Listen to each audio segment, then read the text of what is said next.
Okay, बिस्मिल्लाहिर्रहमानिर्रहीम। हम जो अल्फाज कर रहे हैं ना, अब टॉपिक वाइज कर रहे हैं। आपको याद है पहले हमने किए थे लैटिन्स, फिर ग्रीक्स, फिर कॉमन कंफ्यूज करने वाले फ्रेजेस किए थे, फिर हम लफ्ज़ थे जो लफ्ज़ बंदों के नामों से निकले हैं, जैसे बाइकॉट। बाइकॉट एक बंदे का नाम था, या मे बी अल्जाइमर एक बंदे का नाम हो। फिर हम अब इसको क्लोज कर रहे हैं। मेरे ख्याल में हम 2-3 लेक्चर और करेंगे and your college level vocabulary is closed. Natural science के कुछ अल्फाज, अकूस्टिक्स सुना हुआ है लफ्ज़? अच्छा, हम पिछले दिनों जो FM रेडियो पे गए थे तो हम कह रहे थे कि यार आपका अकूस्टिक सिस्टम बड़ा अच्छा है।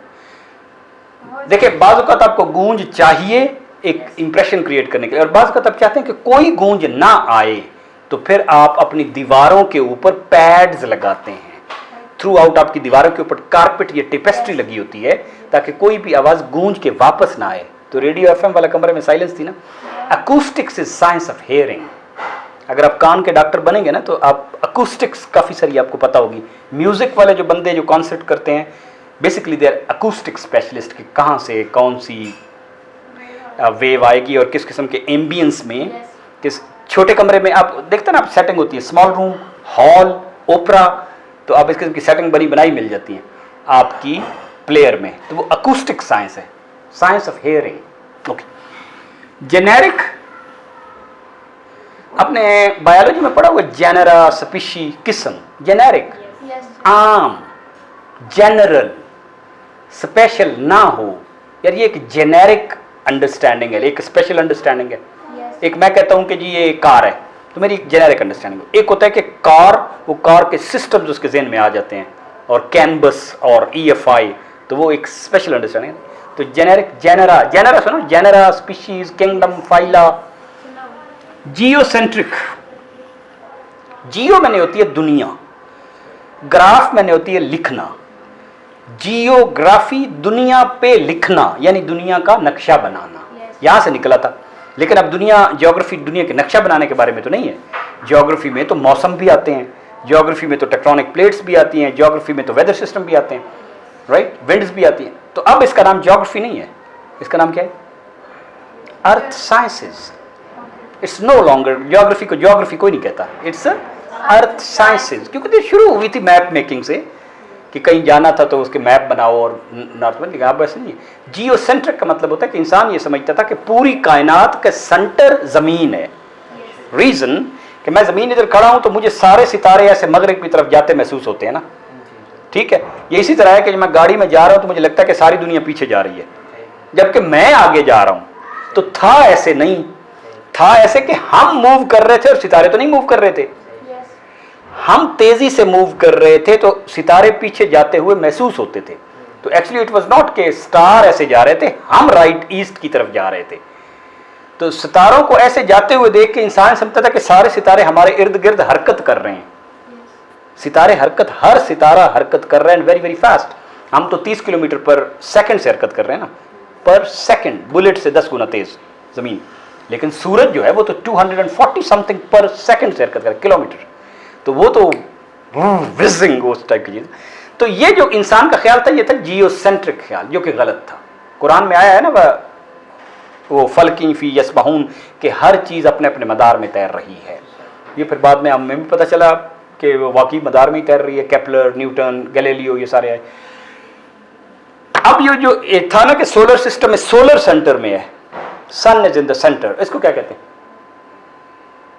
कौन सा एलिमेंट है जो सन पे डिस्कवर हुआ था? हीलियम। सन सारा हीलियम का बना हुआ, most of it is helium. Heliocentric, helio को मतलब ही सन है।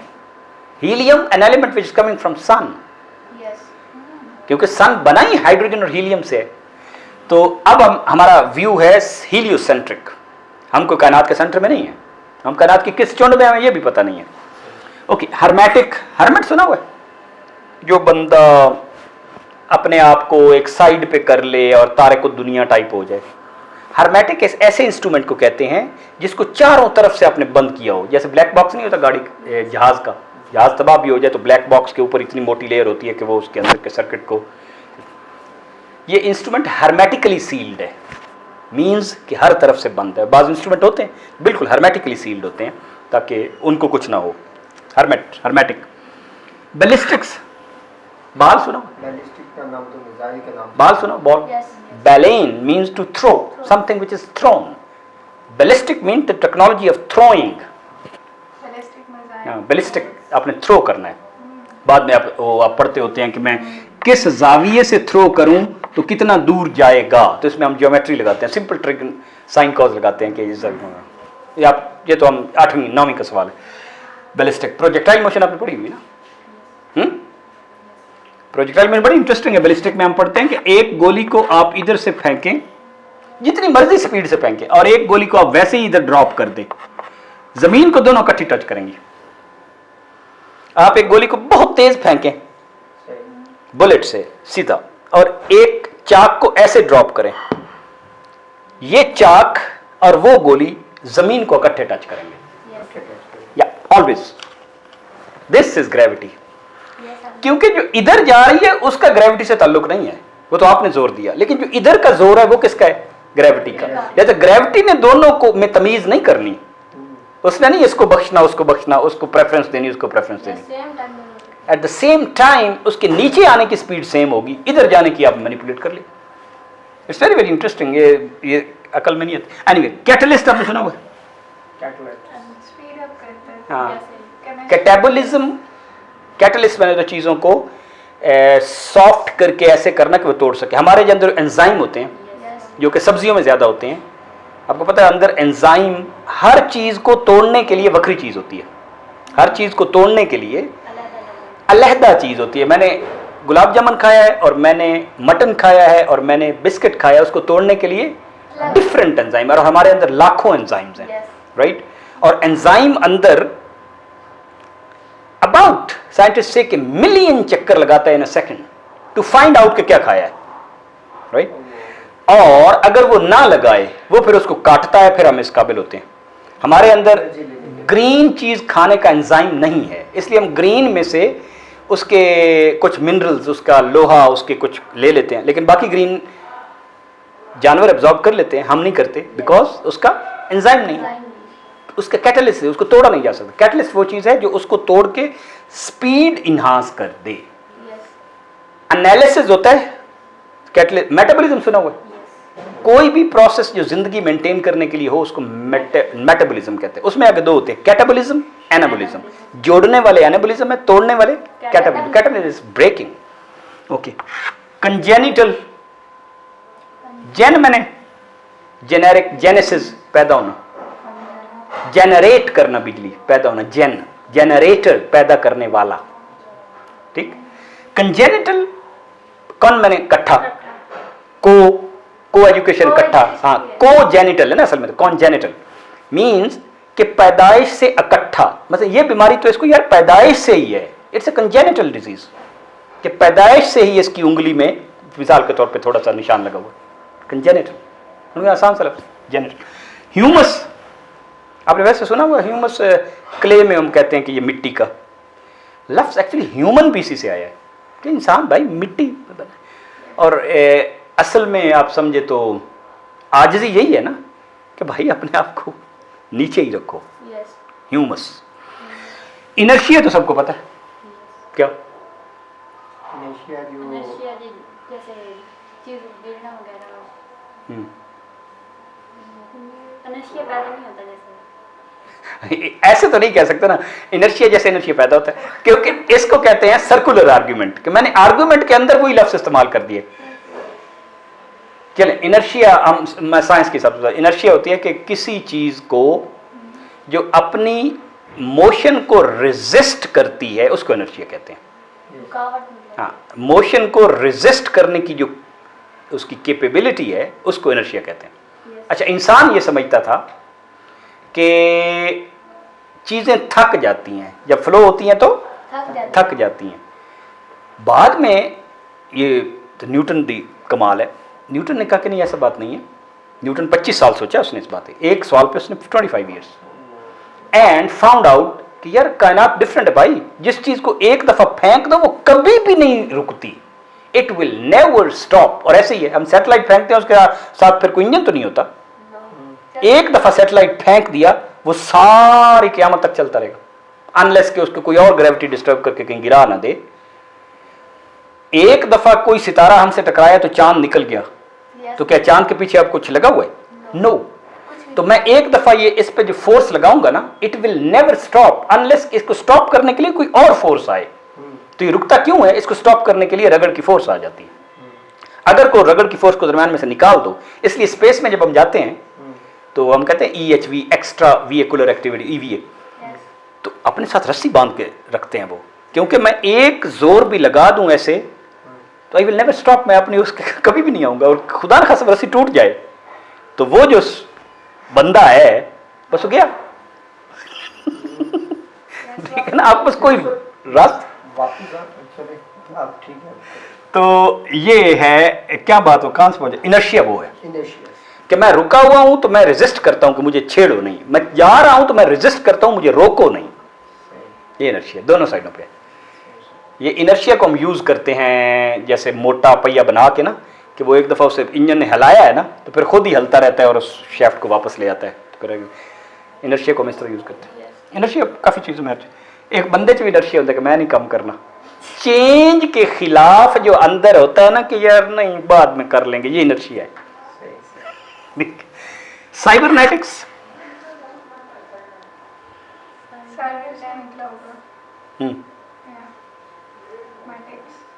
साइबरनेटिक्स क्या होता है?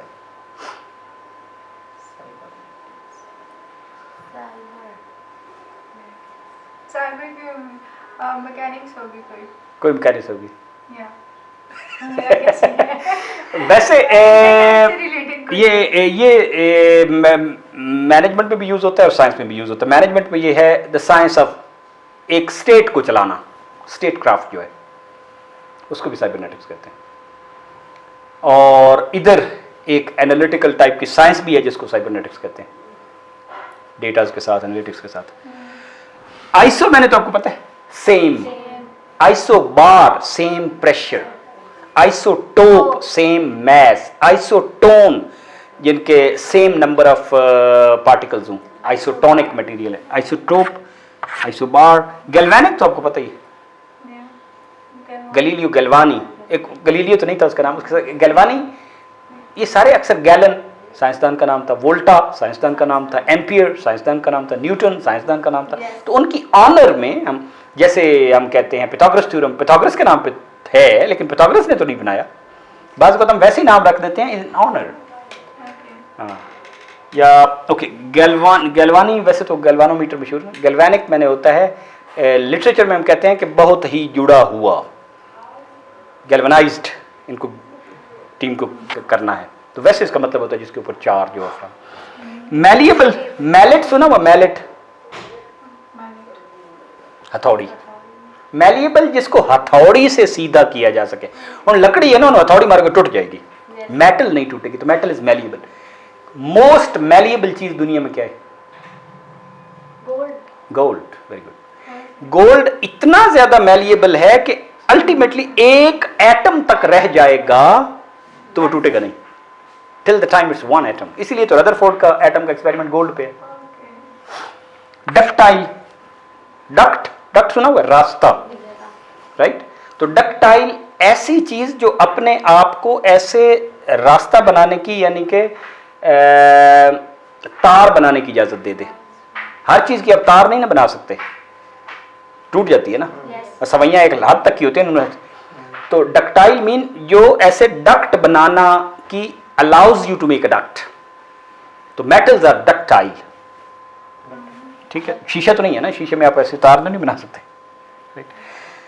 अच्छा जी, रेजोनेंस, ये लंबा हो रहा है हमारा लेक्चर, लेकिन रेजोनेंस सादिया, रेजोनेंस इससे रिलेटेड है। जब आप किसी चीज से, हाँ, असल में रेजोनेंस का मतलब है इको करना, वापस आके इको नहीं करती, नहीं।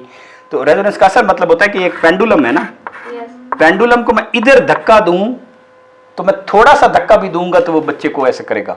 तो अगर पेंडुलम इधर से ऐसे आ रहा है तो मैं इधर धक्का दूं तो उल्टा झटका लगेगा, लेकिन एनर्जी ट्रांसफर नहीं होगी। एनर्जी बेस्ट ट्रांसफर होगी अगर ये जब ऐसे जा रहा है तो मैं उसी फ्रीक्वेंसी से उसको दूं। जैसे तो वापस आ रहा हाँ। होगा तो फिर हाँ, क्योंकि उसकी मेरी के साथ फ्रीक्वेंसी मैच नहीं की ना, तो मेरी एनर्जी उसमें ट्रांसफर नहीं होगी पूरी। ये रेजोनेंस है, ठीक है ना। Energy is best transferred when your frequency is matching, otherwise वो कोलिजन सा हो जाता है। रेजोनेंस ये है। क्वांटम आपको पता है, बाज़ चीजें साइंस में और लिटरेचर में टोटली डिफरेंट है। लिटरेचर में क्वांटम ये है, साइंस में ये है कि, बल्कि कल का ये सवाल भी था कि एटम में एक न्यूक्लियस होता है ना, यस होता है बाहर एक इलेक्ट्रॉन होता है ना, इलेक्ट्रॉन। इस इलेक्ट्रॉन को मैं थोड़ा सा कोई बिजली दूं, हीट करूं कुछ भी तरीके से, तो ये चार्ज होकर ना ज्यादा इधर मूव करना शुरू कर देता है, तो इसको कहते हैं एक्साइट हो गया इलेक्ट्रॉन थोड़ा सा, एक्साइट क्योंकि इसने एनर्जी ले ली है ना, तेज करेगा। अब ये इधर इजी नहीं फील करेगा बिकॉज वो उसका नेचुरल साइकिल है। तो यहां पे आपने उसको खराब थोड़ा सा कर दिया, तो वो थोड़ी देर बाद ये वापस गिर जाएगा अपने नेचुरल ऑर्बिट में।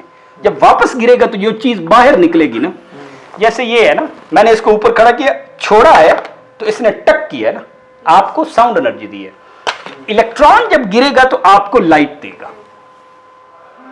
Light is always following of electrons. ये जो आप अपने देखते हैं ना कि उसके ऊपर लाइटें आ रही हैं, actually these are electrons dancing. और इलेक्ट्रॉन या इधर जाएगा या इधर जाएगा, या तो वो बहुत ऊपर से आएगा तो ब्लू लाइट देगा, दरमियान से आएगा तो येलो लाइट देगा, बहुत नीचे से आएगा तो रेड लाइट देगा। Red is least energy, blue is most energy. तो चूंकि आप कई दफा उसे डांस करवा रहे हैं तो आपको कई लाइटें देता है। It's dance of electrons.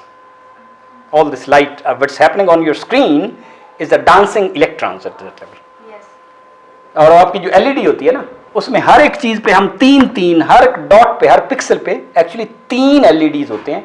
तीनों में मुख्तलिफ डांस क्रिएट करके आप कुछ भी कर सकते हैं। और वो डांस कौन सा क्रिएट करना है, वो उसके आईसी में है। अब सोचें कितनी बारीक लेवल की चीज डिजाइन कर रहे हैं हम, कंज्यूम कर रहे हैं सिर्फ। सो ये quantum is that jump, quantum is that jump, और this jump is very very small.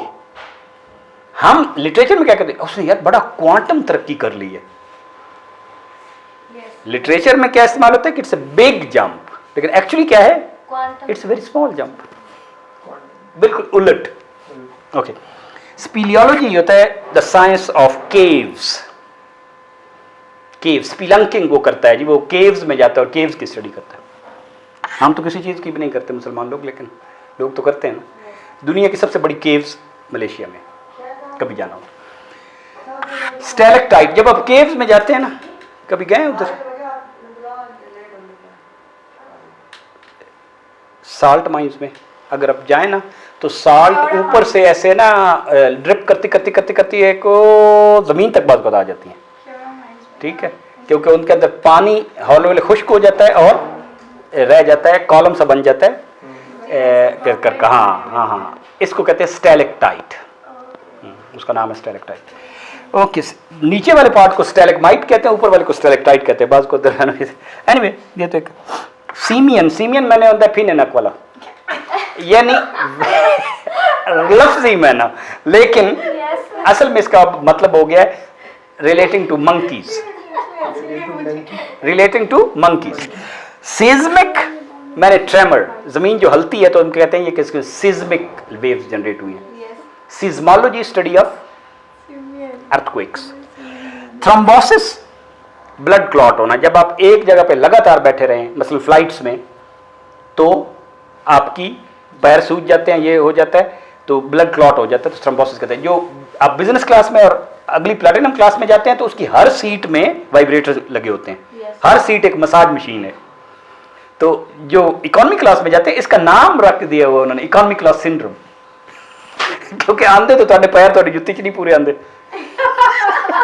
It happens, particularly the flight is 3-4 hours।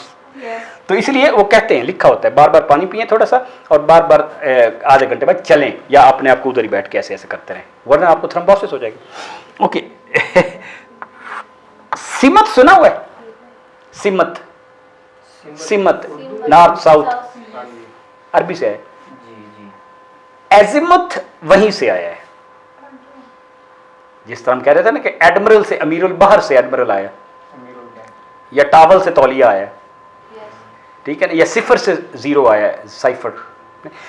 Azimuth is actually सिमत, एसिमत, सिमत, सिमत मीन्स आपका एंगल क्या है, जहाज में देख रहा हूँ तो उसका एंगल क्या है। तो जिनत, नादिर, ये भी अरबी से ही आए हैं। Zenith mean the top, nadir mean the top. तो बस हमारे टेक्नोलॉजी के ये लफ्ज़ हो गए, आगे हम कोई और लफ्ज़ करेंगे तो फिर ये राउंड अप इज कंप्लीट।